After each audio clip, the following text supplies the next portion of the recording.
it, a live look at St. Peter's Square in Vatican City on your screen, where history has been made this week with the papal conclave electing the very first American pope yesterday. And with the new leader of the Catholic Church, this happened while many of you were sleeping about 3 o'clock this morning, Las Vegas time, the very first Mass inside the Sistine Chapel.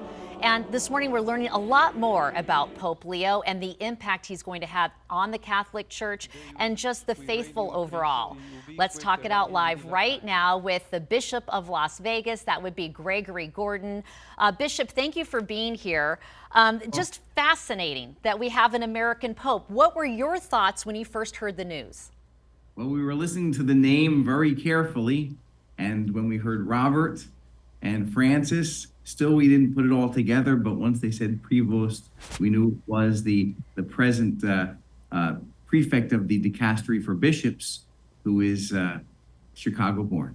Oh, Chicago-born, but yet you both have a little bit of Philly in your background. You were actually born in Philly, moved here to Southern Nevada, Boulder City, when you were 11 years old, but then went back for schooling in the Philadelphia area. And you said it wasn't far from where Pope Leo was being schooled. Yeah, the Pope Leo studied at his university, the Augustinian University of Villanova, and I was just down the street at St. Charles Borromeo Seminary studying philosophy in college seminary.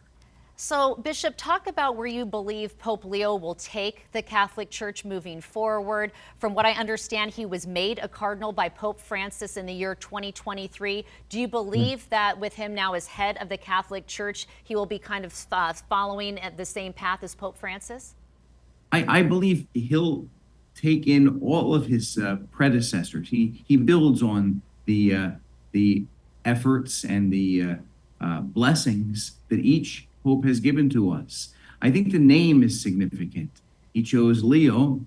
We haven't had a Leo in the papacy since 1903, and Pope Leo XIII was really the Pope during the Industrial Revolution, and with his encyclical Rerum Novarum, he began to build the corpus of Catholic social teaching that we have today.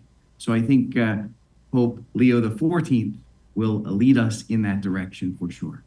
And Bishop Gordon, before we let you go, is there anything about Pope Leo that we would find fascinating? For instance, he does Wordle every day. He plays tennis once a week, if not more. And also that he's a White Sox fan, just kind of some of the fun stuff with this American Pope. Have you ever met him? Is there anything else to add that we would find fascinating?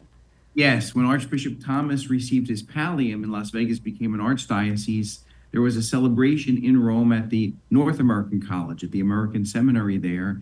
And then, not Cardinal, Archbishop Prevost joined us for lunch. And we had a wonderful afternoon together. And he showed himself as a preeminent pastor.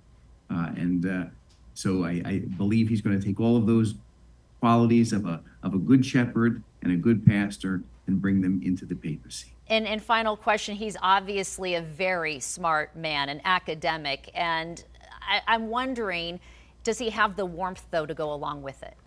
He does. My impression, I think everybody's, the universal impression, is he does have that care, love, exuding mercy, which is really part of the office of Peter as Pontifex, bridge builder, uniter for the Catholic Church. Bishop Gordon, what a pleasure. Thank you for taking time with us this morning. We appreciate it, and I have a feeling it's going to be a wonderful Mother's Day weekend for the faithful here locally. Thank you. Really, thank you so much, Kim. Thank you.